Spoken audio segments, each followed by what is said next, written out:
In this video, we'll talk about eternity and introduce the notion of the immortality of the soul. By the end, you will have a clear idea of the concept and will be able to think clearly about it. The concept of eternity is foreign to no one. All humans know about it, even if they can't explain it. A simple definition would be, eternity is a state of being where there is life, but where time does not exist. According to the book of Genesis, this was our condition at the beginning. When God first created mankind, He grew Adam's body from the dust of the ground.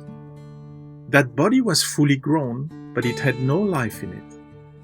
Then God breathed life into Adam, and he became a living soul. In other words, our true self is spiritual. All humans are essentially spirits living in a body, each one with a different soul determining their individuality.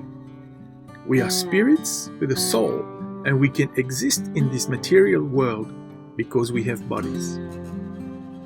Spirits never die. A spirit is immaterial and essentially not of this world. When a human ceases to function, for whatever reason, it dies, and its spirit leaves that body as it is unable to sustain life any longer. The body then decomposes itself and returns to dust, but the spirit goes somewhere. And the question is, where will you spend eternity? The common answer is that our souls will go to heaven, or at least we hope that they will go to heaven. But it's not as straightforward as we would like to think.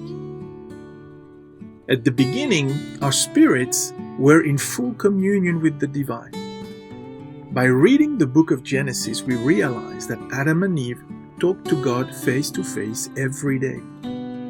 As humans, they not only lived in the material world, but they also had some access to the spiritual world.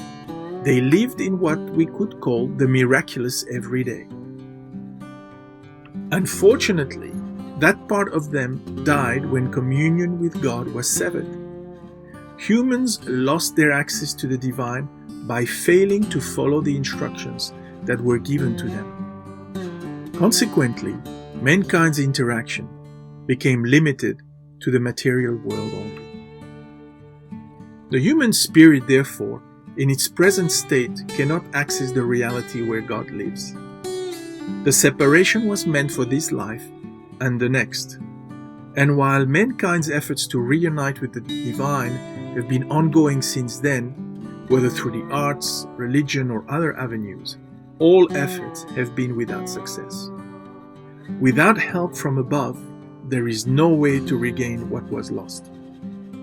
Do you think that given a choice, and you are about to discover that we have all been given one, any sober thinking soul would want to spend eternity with God, reconnected with their Creator? But how is this possible, you will ask? The good news is that for humans it's not possible, but for God nothing is impossible. Let me assure you that God did not abandon us, and let me tell you why. At one point, God looked at our current human condition and realized that we would never be able to fulfill the reason for which we were created, which was to be friends with God. He had created humans with the ability to choose and think for themselves, and God had hoped that they would choose friendship with Him. But unfortunately, they were led down another path and chose wrong. This is the reason why the world is the way it is today. Death for everyone, evil people and good people sharing the planet, and plenty of loneliness and uncertainty everywhere. There is also a major obstacle on the way to our redemption.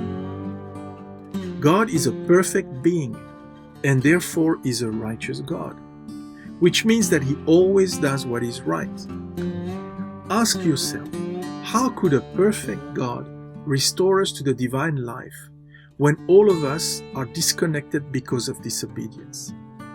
He would have to enact some sort of justice on us. And unfortunately, the only acceptable punishment for disobedience and betrayal is death. So God devised a plan and took matters in his own hands. This is the good news. He became a man and took upon himself the punishment that we would deserve. As our Father, he decided that it was the only possible course of action. It was an act of love. He allowed himself to go through all the humiliation and pain of bleeding and dying on a cross as if he was a criminal, to die on our behalf. That man, of course, was Jesus Christ. By doing what he did, he satisfied the need for justice that he himself had set up. As a result, whatever we have done in the past is no longer hanging over our heads, so to speak. God is able to show mercy and give a second chance to anyone who wants to come back. And God is calling us back to Himself. Today, my friend, you have an opportunity to reconnect your spirit to God. This is what the Bible calls being born again. A chance to return to a divine life of communion with God that will last forever. So where will you spend eternity? Will you spend it with God? Do not let this moment pass you by. And if you wonder what to do next, please reach out to us and we will help. Thanks for watching. If you enjoyed the video, please like it, subscribe to the channel, and check the video description for resources that will help you walk with God every day.